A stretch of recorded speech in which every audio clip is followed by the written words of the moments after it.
Sean bienvenidos a un video nuevo en el canal. El día de hoy vamos a cubrir prácticamente todo lo que nos resta por estudiar en el capítulo 1 y ya hasta el momento hemos podido recordar algunos aspectos importantes de la historia del profeta Jonás. Vimos cómo su decisión de intentar huir había traído consecuencias que pusieron en riesgo su vida y la vida de los marineros que estaban con él, y hemos visto cómo Dios manifestó su soberanía en estos acontecimientos, primero por medio de la tormenta y segundo al manifestar a los marineros que el responsable era Jonás, cuando él salió elegido en este método de echar suertes que habían escogido los marineros. Ahora vamos a continuar recordando que cuando estos marineros se enteraron que el causante era el profeta, lo sometieron a una especie de interrogatorio, tratando de averiguar de dónde venía, qué oficio tenía, a qué pueblo pertenecía. Y vamos a retomar el versículo 11, donde continúa este diálogo y las preguntas también, y es en donde nos habíamos quedado. Entonces dice el versículo 11: y le dijeron: ¿qué haremos contigo para que el mar se nos aquiete? Porque el mar se iba embraveciendo más y más. Por la parte final del texto podemos ver que la sola confesión del profeta Jonás no había puesto fin a la tormenta. Al contrario, esta, aunque es verdad que él ya había asumido la culpabilidad, la tormenta todavía seguía en incremento. Y los marineros probablemente pensaban que Jonás podía darles una solución. Si él les había indicado cuál era la causa, entonces también podría indicarles cómo ponerle fin a la tormenta.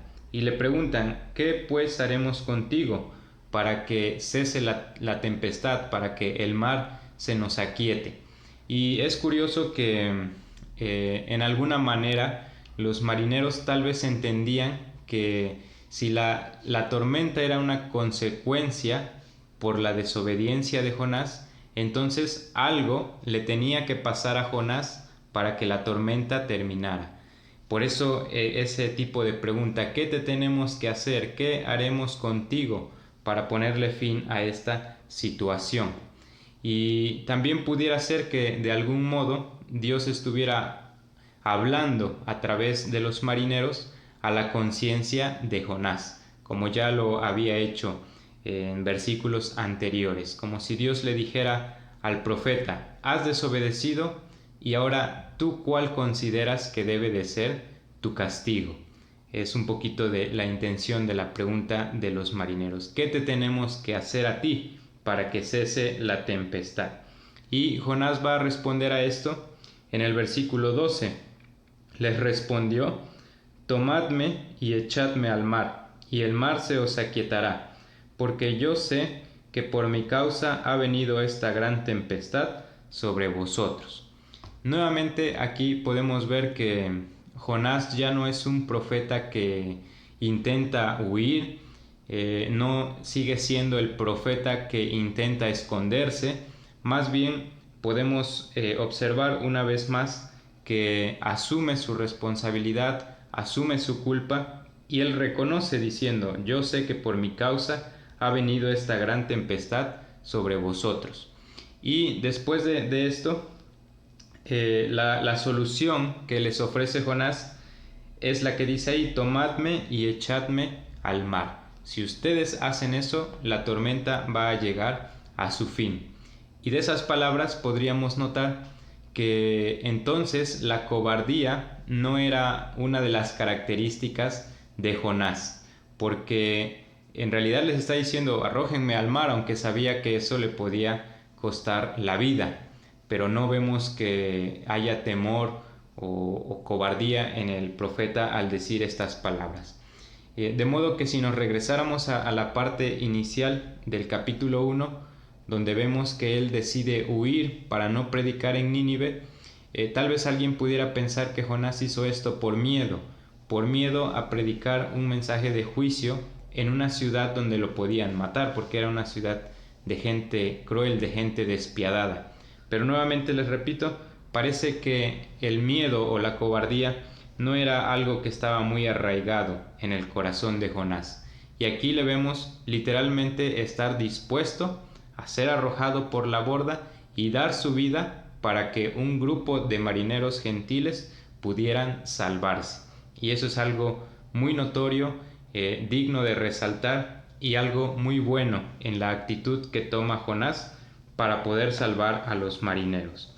Ahora, también antes de pasar al versículo 13, los comentaristas que estudian un poquito más a fondo las palabras nos dicen que las dos palabras iniciales, tomadme y echadme, que utiliza el profeta Jonás, transmiten el sentido de que él iba a ser una especie de sacrificio o de víctima que los marineros iban a ofrecer para que se calmara la ira de Jehová. Es más o menos la intención de esas palabras, como si lo que estuvieran haciendo fuera una especie de ritual donde Jonás era la ofrenda propiciatoria. Dios estaba enojado porque Jonás había desobedecido, el resultado de ese enojo era la tempestad, y para poder propiciar el enojo de Dios tenía que haber una ofrenda o un sacrificio. ¿Y cuál iba a ser la víctima? Jonás. Ellos, como marineros, lo iban a levantar, lo iban a arrojar, y esa sería la ofrenda para propiciar la ira del Señor. Vamos a ver en el versículo 13 que los marineros no obedecieron de forma inmediata al profeta Jonás. En aprecio por su vida, dice el texto que aquellos hombres trabajaron para hacer volver la nave a tierra, como en un último intento, un último esfuerzo por salvar el barco, salvarse ellos y evitar que Jonás fuera arrojado por la borda. Entonces intentan todavía hacer volver la nave a tierra, pero vemos por lo que viene después que ese esfuerzo también no tuvo ningún resultado positivo. Mas no pudieron porque el mar se iba embraveciendo más y más contra ellos. Si ya a ese punto la tormenta era fuerte, dice que todavía el mar se iba enfureciendo con el paso del tiempo. Y entonces no les queda de otra, ¿verdad?, más que tomar la oferta de Jonás, de arrojarle a las aguas. Pero antes de hacerlo, hay algo muy curioso en el versículo 14, porque de pronto estos marineros hablan con Dios. Y dice: entonces clamaron a Jehová y dijeron: te rogamos ahora, Jehová, que no perezcamos nosotros por la vida de este hombre, ni pongas sobre nosotros la sangre inocente, porque tú, Jehová, has hecho como has querido. Y ese versículo es realmente sobresaliente. Para empezar, la forma en la que inicia. Dice ahí: entonces clamaron a Jehová. ¿Y quiénes son los que están clamando al Señor? Estos gentiles que en un principio habían clamado a sus falsos dioses, a sus ídolos. De pronto vemos que su oración, su invocación, se dirige al Dios verdadero. Y es una petición que inicia con estas palabras: te rogamos ahora. Una frase que es como una súplica, diciéndole a Dios: por favor, préstanos atención, por favor, concédenos la petición que deseamos. Y si usted observa la oración de los marineros, está dividida en dos partes. Las vamos a ver una por una y las explicamos brevemente. Lo primero que pedían es lo siguiente: Jehová, te pedimos, ahí yo agrego esas palabras, que no perezcamos nosotros por la vida de este hombre, por la vida de Jonás. Y esa frase pudiera tener dos significados.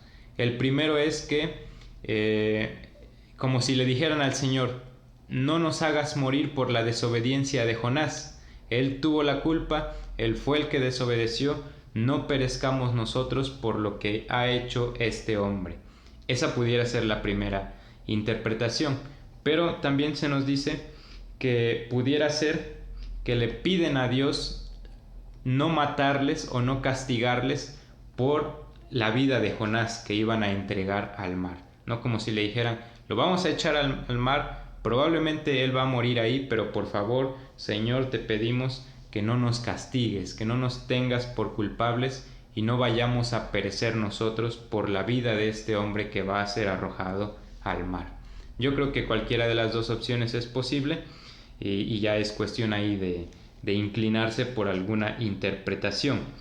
Y de hecho, la segunda está relacionado con esto mismo porque inmediatamente ellos le piden a Dios: no pongas sobre nosotros la sangre inocente, es decir, la vida de Jonás, que pues ellos entendían que iba a perecer si le arrojaban al mar. Y lo que a ellos les preocupa es que si matan a Jonás al echarlo a las aguas, Dios pudiera demandar de sus manos sangre inocente. Es curiosa esa frase cuando se refieren al profeta y le atribuyen sangre inocente, porque no es que estuvieran justificando sus acciones, no es que estuvieran justificando su desobediencia, porque en ese sentido Jonás sí era culpable, pero iba a experimentar una muerte un tanto violenta a manos de los marineros y a ellos les daba miedo ser objeto del juicio de Dios. Por eso le piden eso: no ponga sobre nosotros la sangre inocente. Y la forma en la que termina el versículo 14 es igual de sorprendente. Fíjense cómo le dicen a Dios: porque tú, Jehová, has hecho como has querido. Hay dos cosas ahí que vale la pena resaltar. Lo primero es que se refieren a Dios por su nombre propio, su nombre personal, llamándole Jehová. Entonces, de alguna manera, todo lo que Jonás les ha compartido, les ha testificado de que servía al Dios de Israel, de que servía y temía al Dios de los cielos, al Dios de la tierra, ha hecho un cambio en el corazón de los marineros y ahora ellos reconocen a Dios y le llaman por su nombre.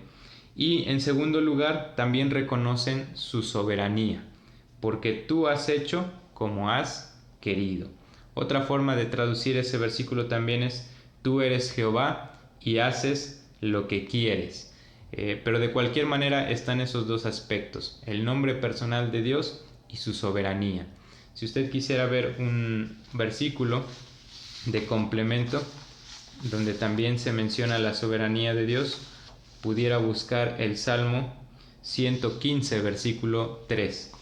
Y lo curioso es que estas enseñanzas están saliendo de boca de marineros que hasta hace poco tiempo no conocían a Dios y de pronto reconocen tanto el nombre personal del Señor como su soberanía. Y dice el versículo 15: y tomaron a Jonás y lo echaron al mar, y el mar se aquietó de su furor. Bueno, ya ahí es donde finalmente ellos ponen por obra la sugerencia que les había hecho Jonás, lo lanzan al mar e inmediatamente la tormenta desaparece. Y así quedaron en evidencia algunas cosas, quedaron confirmadas. Primero, que Jonás sí era la causa, ¿verdad? Porque en cuanto sale del barco ya no había necesidad de tormenta y por eso desaparece. Segundo, que también Jonás tenía razón, que si lo echaban al mar, esa iba a ser la solución.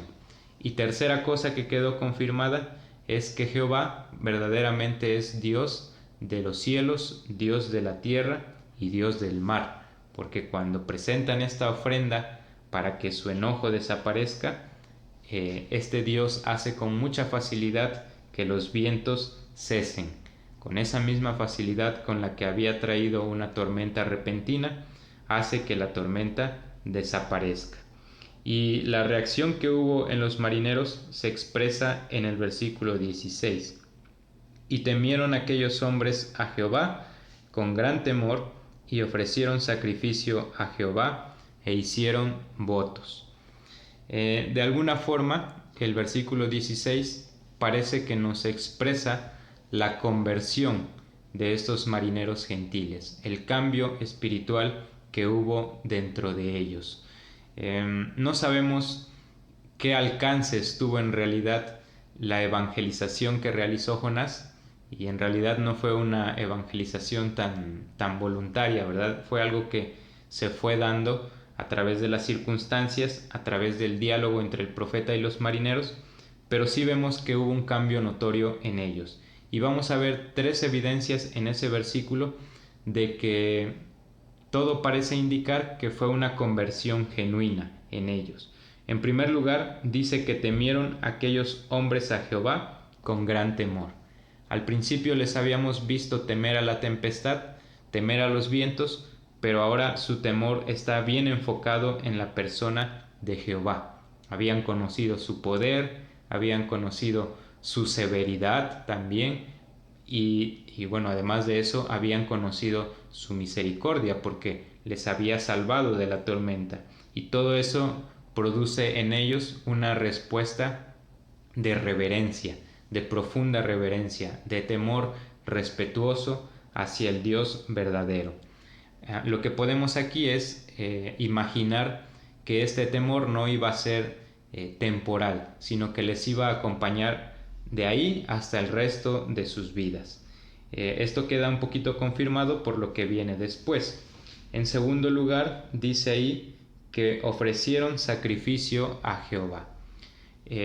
Probablemente no hicieron eso en el mismo barco, porque no tenían los recursos, no tenían los medios para ofrecer sacrificios allí, pero seguramente cuando pudieron estar finalmente en tierra firme, ahí aprovecharon la oportunidad para presentar su gratitud y su adoración a Dios a través de sacrificios.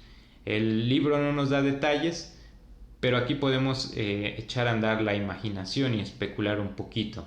Y sería un cuadro emotivo el pensar en estos marineros que llegan a tierra firme y se ponen a investigar cómo y dónde se adoraba al Dios de Israel. Y después de haberlo investigado, presentaron sus ofrendas, presentaron sus sacrificios de la mejor manera que pudieron. Tal vez no fueron sacrificios de lo más ortodoxo posible, tal vez no era lo más acorde a lo que exigía la ley levítica, pero lo importante aquí es que respondieron al conocimiento que ahora ellos tenían de Dios. Y finalmente dice ahí que hicieron votos, hicieron promesas o compromisos con este Dios. Tampoco se nos dan detalles de cuáles hayan sido esos votos o ese compromiso que hicieron con Jehová, pero probablemente consistía en que de ahí en adelante los sacrificios iban a ser continuos. No fue un sacrificio hecho una vez y bueno, ya nos vamos a olvidar de Jehová y vamos a volver al culto con nuestros dioses. Probablemente ese voto o esos votos que ellos hicieron implicaba el dejar su religión, el culto que ellos conocían, para seguir a Jehová y rendirle adoración ahora a Él. Entonces, aquí termina esta sección. Tal vez alguien esté notando que nos falta el versículo 17, pero en realidad pertenece a la siguiente sección de la historia, donde vamos a ver a Jonás en el mar y a Jonás también en el vientre del gran pez. Así que lo vamos a dejar pendiente por ahí. Si les ha gustado el video y si ha sido de bendición para sus vidas, por favor dejen también algún comentario en la sección de comentarios, suscríbanse y nos vemos hasta el siguiente vídeo.